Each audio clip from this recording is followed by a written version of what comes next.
In any growing business, there's this invisible force that's either holding everything together or letting it all just fall apart. Today, we're talking about that force, enterprise systems. Think of them as the digital central nervous system that connects, say, the factory floor to the finance department. We're going to see how they can literally make or break a company. So, here's our game plan. We're going to start with a problem that every single growing company faces: information getting trapped in silos. Then we'll define the solution, this thing called an ERP system. After that, we'll do a little time traveling to see how these systems came to be, and we'll wrap up by looking at the hard truth, the massive rewards, and the really scary risks that come with them. All right, first up, we have to understand the basic problem that enterprise systems were designed to solve. It's this weird paradox of growth, right? The bigger a company gets, the more disconnected it can feel. Let's talk about these things called information silos. I mean, we've all been there, haven't we? That feeling of pure frustration when the sales team promises a customer a delivery date that logistics can't possibly hit. This isn't just annoying, it's a huge handicap for the business. As a business grows, this kind of chaos is almost guaranteed. Sales makes a promise the warehouse can't keep, finance is staring at one set of numbers while marketing's got a completely different set. Pretty soon, each department becomes its own little island. That right there is an information silo, and it stops a business from acting like a single, smart organization. So, how do you tear down those walls? How do you get all those islands talking to each other? Well, that brings us to the solution. You have to create a central nervous system for the entire business. So, what is this silo buster? It's called Enterprise Resource Planning, or ERP for short, and it's designed to do one thing, and do it brilliantly: integrate everything.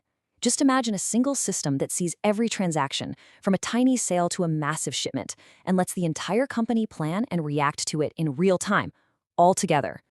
This image here really shows you how it all fits together.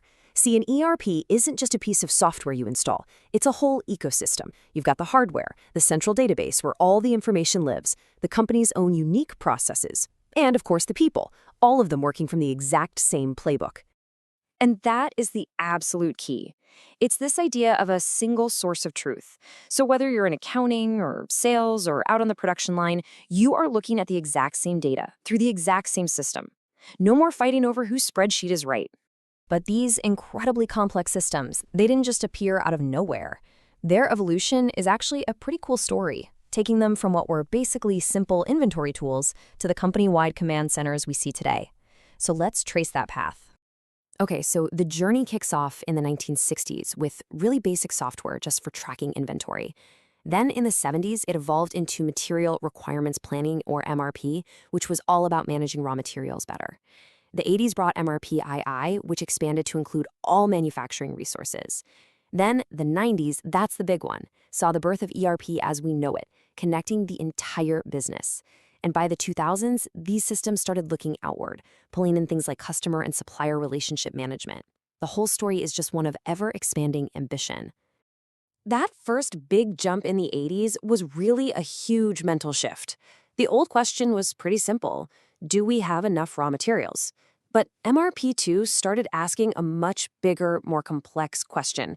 How do we coordinate all our resources, people, machines, money, even marketing, to be as efficient as we possibly can? That was the first real step toward a big picture view. And the next leap in the 90s? Well, that was even bigger.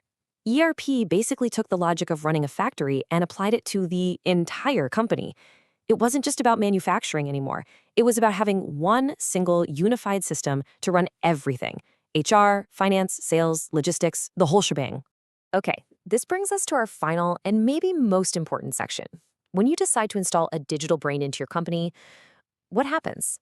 The results can be absolutely incredible or a complete catastrophe. Let's look at both the huge upside and the very real dangers. When it works, the payoff is a total game changer. All of a sudden, you have complete visibility into every single corner of your business.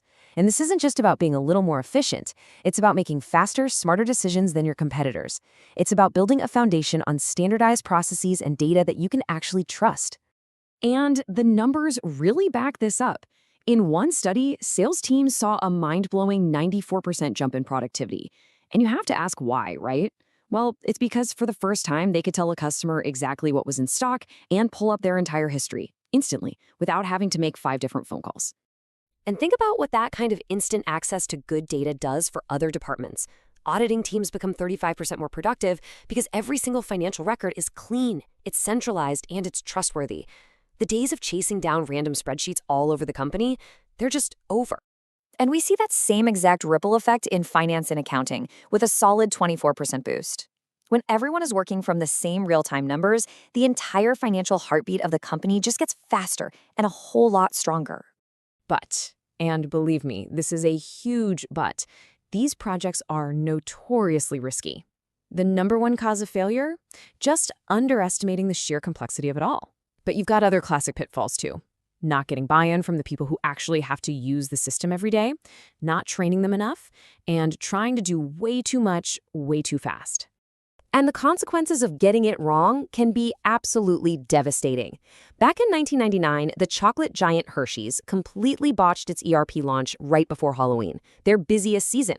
The system failed, they couldn't process orders, and they lost an estimated $100 million in sales. I mean, what a brutal lesson in the importance of planning. And even when these projects don't fail spectacularly, the challenges are still immense. The cost isn't just buying the software, it's the army of consultants and the years of maintenance. The complexity can be just mind-boggling. And then there's customization.